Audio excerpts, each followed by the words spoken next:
Morning kakabsat mga bunsoy. Andito tayo sa may Filipino-American Cemetery o Camp John Hay Cemetery dito sa Lawakan Road. Babae natin. Papasukin natin to. Wait lang. Yeah. Pwede naman pumasok eh. Yan. Dito nakalibing yung mga ano. Actually dito nakalibing yung mga Filipino sa mga Amerikano na lumaban noong World War II. Sa mga ibang empleyado ng Camp John Hay, dito rin nakalibing.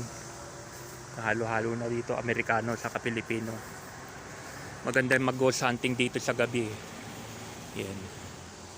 Actually, malapit na nga rito yung ano, yung White Lady of Lawakan. Banda dito na, malapit na siya. Yan.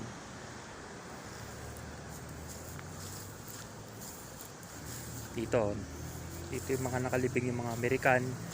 Saka yung mga American, actually mga American, saka mga Filipino na empleyado ng Camp John Hay. Dito nakalibing. Saka mga sundalo at Amerikano at Filipino na rin. Lumabon ng World War II, dito nakalibing. Yan. Yan yung mga ano, lawak na ano to, great. Para ito ay tinatawag na Lawakan Cemetery 2. Ito yung Veteran Cemetery. Upload videos lang kakabsat ha. Upload videos lang tayo.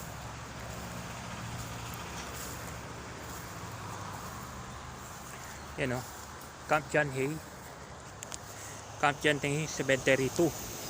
This cemetery was officially established in the 1900s for Philippines and US military and civilians who served and died for the freedom of the Philippines. Diba? A total of 491 scouts, Philippine Scouts, US nationals and civilian employees of Camp John Hay and members of their families are buried here. Bali 491 pala nakalibing dito. 491 sila lahat. Mga nakalibing dito, halo-halo na Pilipino, saka American troops, saka mga empleyado ng Camp John Hay. Yan. Upload videos na kakapsat ha. Maganda mag-live dito sa gabi, babalik ako rito. Pag pwede na yung, pag okay na yung inaano ko kasi isang channel ko na naman eh. Kabsat Mac, yung Kabsat Mac vlog eh. Ito upload videos muna dito sa Kabsat Maki vlog. Support lang. Yeah. Bye bye kakabsat mga bunsoy. Hindi, papakita ko pala yung ano. Papakita ko na pala, tuloy-tuloy na natin. Malapit na dito yung sighting ng White Lady of Lawakan. Malapit na rito. Saan siya nagpapakita? Yung White Lady of Lawakan.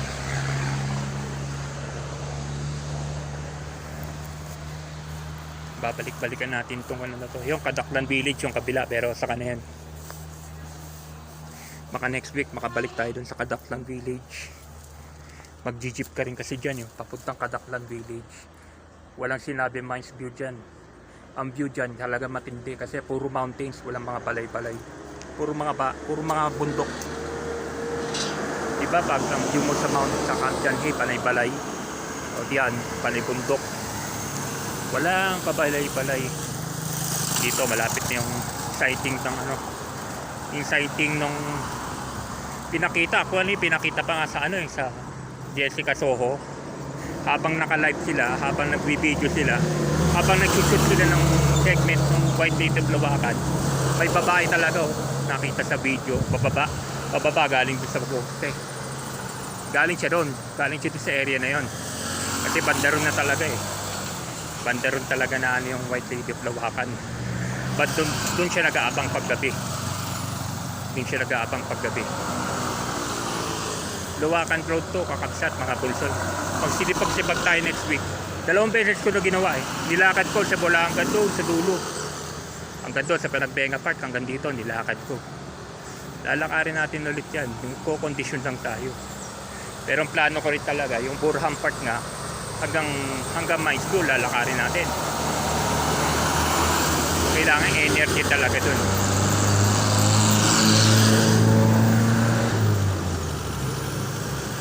Dito yung White Lady of Lawakan. Dito nagpaparamdam.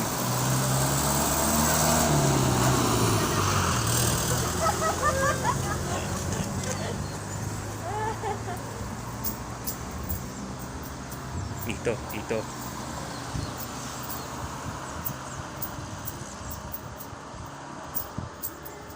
Yung puno na yan, yung tabi nung yung puno na yan, dyan mismo nagpaparamdam, dyan nagpapakita.